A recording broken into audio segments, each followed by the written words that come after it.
This is Beagleaurus by NoirIblis. Chapter 7. Chapter 10. Mellow Mike's Moonbeam Disaster Bonanza, Part 9. It had been 6 months since May was exiled to the smaller of Earth's moons, named the Moonimoto due to how adorable it was. Ever since the supposed ass assassination of Senator Septiceye of the reduced Congress, she was no longer welcome to return home. Ever since she and Coda separated into 2 people and a skateboard, it was clear that someone was out to get her. It was even clearer once she made the discovery. She had unlocked the true secret of Cinnamon Toast Crunch, and it was all too clear now that she knew too much, but that her death would be too suspicious, even for President Jaleel White. But now it was Beagleaurus's turn to make a decision. He knew that May must be rescued, but was he to bring her back to Earth just to turn her down? Was he in love with Coda? Was he in love with May? He could not tell. He could not know. Approaching Coda, she lifted his hand off her shoulder and started whipping around in circles with her Velocifrisbee. I think it's the only way that's fair. You can even build your own decks. Coda sadly shook her head and closed her eyes. I'm not playing Magic the Gathering no matter how many times you ask, and 2 people aren't a card game tournament. Also, May isn't even here.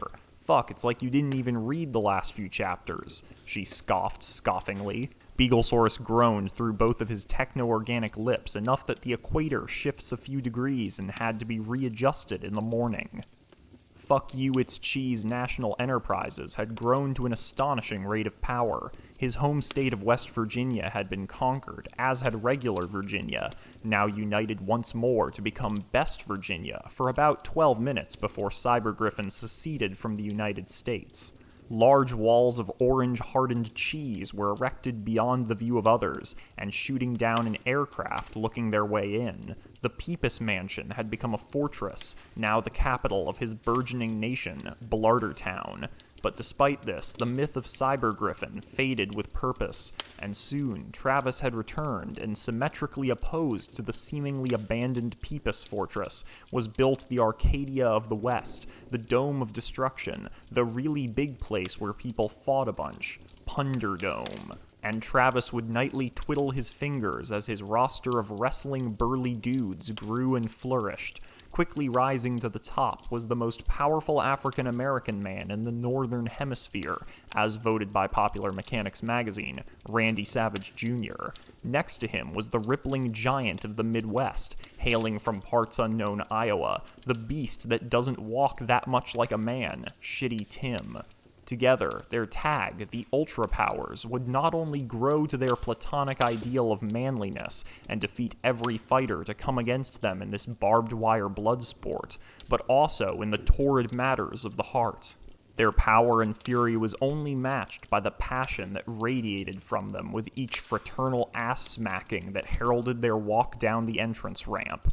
The prize for winning in combat was always gems and jewels in the jewel-based economy, but in the end, the rocks that shine would ever pass back into the hands of Travis when the foolhardy tried their luck and died against the bludgeoning wrath of the Ultra Powers. The glitz of the battles night after night would only end when seemingly random events would occur, the electricity shutting off. A voice would call every cell phone in the nation, sending the constant message of "Who run Blardertown?" accompanied with a winking emoji.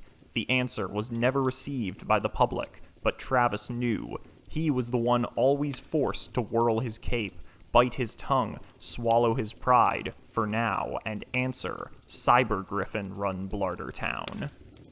On his dope-ass spacefaring hot rod, the SSR-HMS Spinnaker, he rocketed off into space for the Moonimoto, his coat flapping around behind him and dancing along his side-reel exhaust pipes.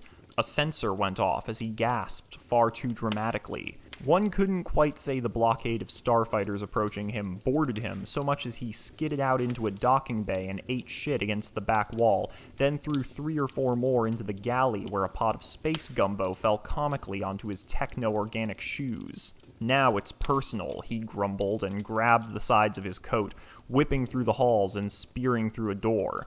The blockage commander was seated casually in his chair, lazily holding an artillery laser at him in one hand. "You've come to battle, yes? Come to get killed, yes?" he asked slyly. 'Twas the bounty hunter of space-time, Death's Head, his eternal frown releasing a cacophony of sparks. "The Space Wizard Cabinet have hired me to kill you, and this is how it happens, yes?" Beagleaurus pulled his shoes off and unleashed his newest technique he created on the spot. Removing both socks, he started whipping them in circles, space gumbo flicking everywhere.